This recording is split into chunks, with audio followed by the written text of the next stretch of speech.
China's ruling Communist Party opened a quinquennial conclave Thursday with a stark warning from its outgoing leader, President Hu Jintao, that the 91-year-old party could collapse if it fails to rein in rampant corruption that has produced myriad scandals in recent months and caused widespread public disaffection. Hu will relinquish his title of party secretary-general next week at the end of this 18th Party Congress, appeared to dash earlier hopes that this meeting would make a nod to real political reform and jettison seemingly outdated references to China's first communist leader, Mao Zedong. Instead, Hu spoke of the need to improve only inter-party democracy and socialist democracy, and he extolled the virtues of Mao Zedong thought.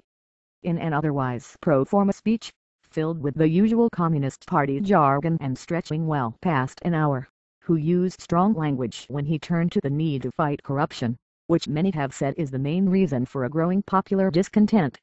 If we fail to handle this issue well, it could prove fatal to the party and even cause the collapse of the party and the fall of the state, Hu said, reading from his prepared text.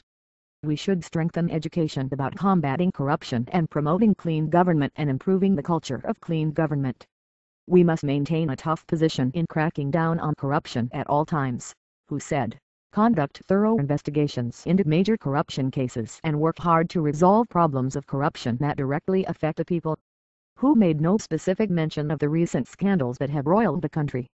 Last year, Liu Zhaijun, the country's powerful and high-profile railways minister, was sacked after reportedly taking kickbacks totaling $150 million and keeping the bevy of 18 mistresses. This year saw the ouster of Politburo member and Chongqing Party chief Bo Xilai, who was accused of massive corruption and other misdeeds, including helping his wife, Gu Kelai, cover up the murder of a British businessman after a financial deal went awry.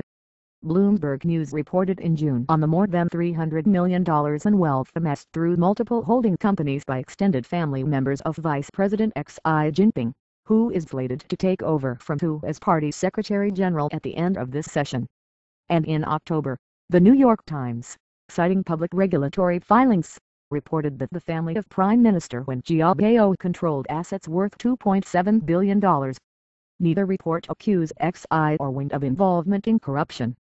Hu, in his address, outlined no specific new steps to combat corruption or restore public confidence. He stressed the importance of strictly enforcing the party's internal discipline mechanisms. No one is allowed to place oneself above the party organization, Hu said at one point. We must ensure that all are equal before discipline.